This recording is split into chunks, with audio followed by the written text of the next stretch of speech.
جب کبھی ہم نوجوانوں میں بگاڑ کی بات کرتے ہیں، اکثر و بیشتر ہوتا یہ ہے کہ ہم یہ کہنے لگتے ہیں کہ نوجوان بگڑے ہوئے ہیں، نوجوانوں کے اندر بگاڑ ہے، نوجوانوں کے اندر طرح طرح کی خرابیاں ہیں، جبکہ ایک بہت ہی بڑا مثبت پہلو ہے جس کو ہمیں نظر انداز نہیں کرنا چاہیے، اور وہ یہ ہے کہ اللہ کے فضل و کرم سے اگر پچھلے 10 سے 15 سال کا عرصہ دیکھا جائے، 20 سال کا عرصہ دیکھا جائے، اللہ کا یہ فضل و کرم ہے کہ نوجوان نسل دین کی طرف آ رہی ہے، دین کی طرف بڑھ رہی ہے۔ بہت سارے نوجوان ہیں جنہوں نے اپنی اصلاح کی ہے، ان کے اندر خیر اللہ کے فضل و کرم سے آیا ہے۔ کتنے ایسے نوجوان ہیں جن کی دین پسندی، دین پہ عمل پیرا ہونے کا جذبہ اور ان کی دین کے لیے خدمات کو دیکھ کر دل جو ہے اللہ تبارک و تعالیٰ کے شکر سے لبریز ہو جاتا ہے۔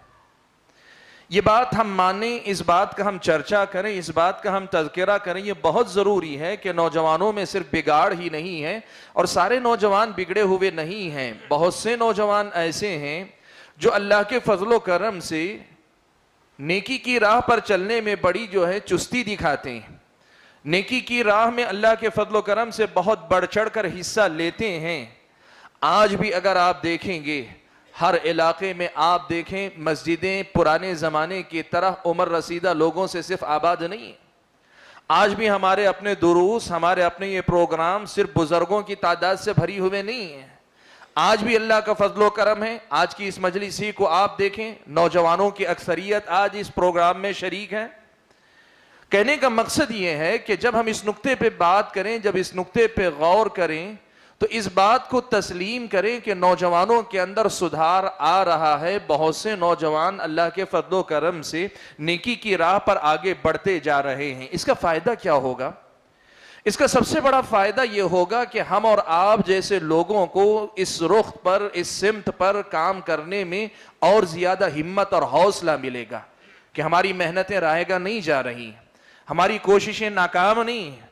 اللہ تعالیٰ کی توفیق کے بعد یہ کوششیں اپنا اثر دکھا رہی ہیں، لوگ دین کی طرف آ رہے ہیں، نوجوانوں کے اندر سدھار پیدا ہو رہا ہے۔ کتنی ایسی ہماری اپنی نوجوان بہنیں ہیں جو آج بھی باحجاب، شرعی معنوں میں، واقعی معنوں میں باحجاب رہنے کو پسند کرتی ہیں۔ دین پسندی کا مزاج ان کے اندر پیدا ہوتا جا رہا ہے۔ اس چیز کے ادراک اور احساس بلکہ اعتراف سے کام کرنے والوں کو کام کرنے کا مزید حوصلہ ملتا ہے۔ اور دوسری طرف نوجوانوں کے سامنے یہ پیغام بھی ہم دے سکتے ہیں کہ دیکھو، یہ تم جیسے نوجوان ہیں، جس دنیا میں تم جیتے ہو اسی دنیا میں یہ بھی جیتے ہیں۔ جیسے حالات تمہارے ہیں کم و بیش ویسے ہی حالات ان کے بھی ہیں۔ جس قسم کے ماحول میں تمہاری اپنی صبح و شام گزرتی ہے، اسی سے ملتے جلتے ماحول میں یہ بھی صبح و شام بتاتے ہیں۔